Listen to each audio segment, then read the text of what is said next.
If you're planning to have diversity, equity, and inclusion conversations at your university, college, or school, then this video is for you.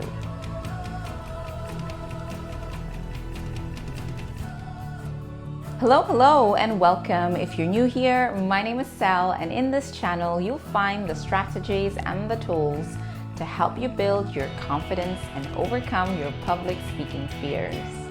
Live in your truest expression and communicate effectively to achieve your goals. I am super excited to have you here.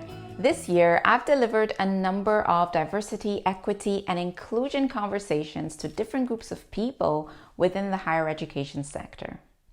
I've had the opportunity to work with students, graduates, BAME student ambassadors, as well as academics.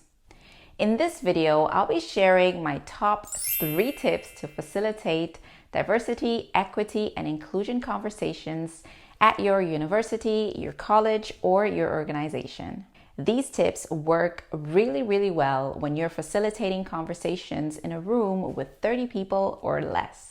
More and more organizations are making diversity, equity, and inclusion a priority. If you've followed my channel for a while now, you'll know that meaningful communication is one of my core values. I understand how it is so easy to become fearful of speaking our truth in public, especially when it comes to diversity, equity, and inclusion conversations. And I get it. Talking about race, gender, and inclusion can be difficult. It doesn't have to be hard though. But right now, I know it's not the easiest conversation to have. My hope is that the tips that I'll share in this video get you to a place where talking about diversity, equity, and inclusion doesn't feel so hard. Let's dive in. Whenever you bring a diverse group of individuals together to discuss equity, diversity, and inclusion, you need to create a safe space. Having said that, tip number 1 is create a safe space to have diversity, equity, and inclusion conversations within your organization. When I say create a safe space, what I mean is whoever is hosting or facilitating this conversation must have a set of agreements that must be complied by everybody who's in the room. It's almost like a set of group rules which everybody must follow. I make such agreements a prerequisite to determine whether or not we can go ahead with that particular conversation. So, assuming that everybody in the room agrees to play by the rules of the safe space conversation, it basically means that you have managed to create a safe space. Tip number 2 is give everybody in the room the opportunity to discuss their viewpoint. When I say everyone in the room, I really mean everybody in the room. This ensures that no one person or group ends up dominating the conversation.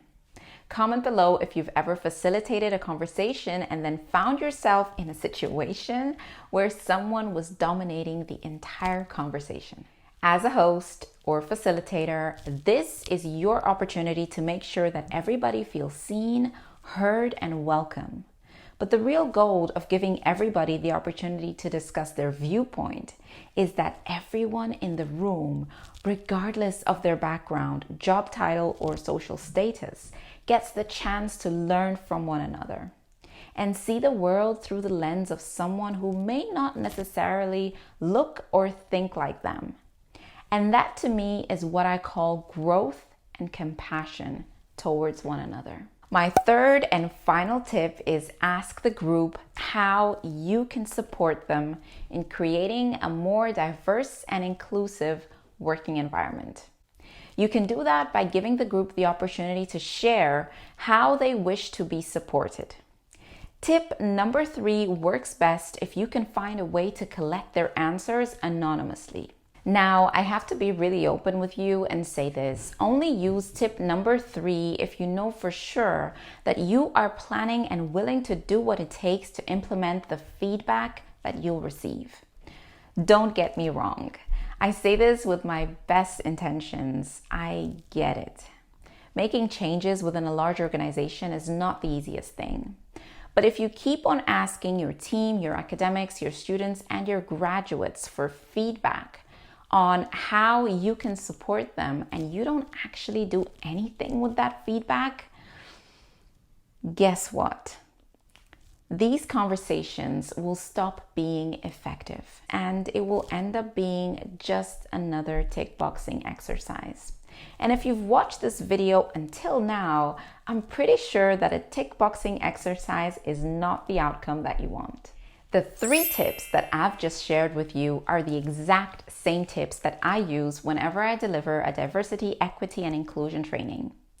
With these 3 tips, I would say that you are better equipped to facilitate diversity, equity, and inclusion conversations in your organization, college, or university. But if for any reason you feel uncomfortable still having these diversity, equity, and inclusion conversations in your organization, then I am more than happy to support you. More than happy to help you successfully navigate these types of conversations. Just reach out. Just fill in this form right here and let me know how I can support you. I really hope you enjoyed watching this video, and if you have, be sure to subscribe, share with a friend or a colleague, and hit that like button so I can continue making more videos like this just for you. Have an amazing day, take care, and I will see you on the next one. To book Sel for a keynote or workshop, go to www.selamade.com/speaking.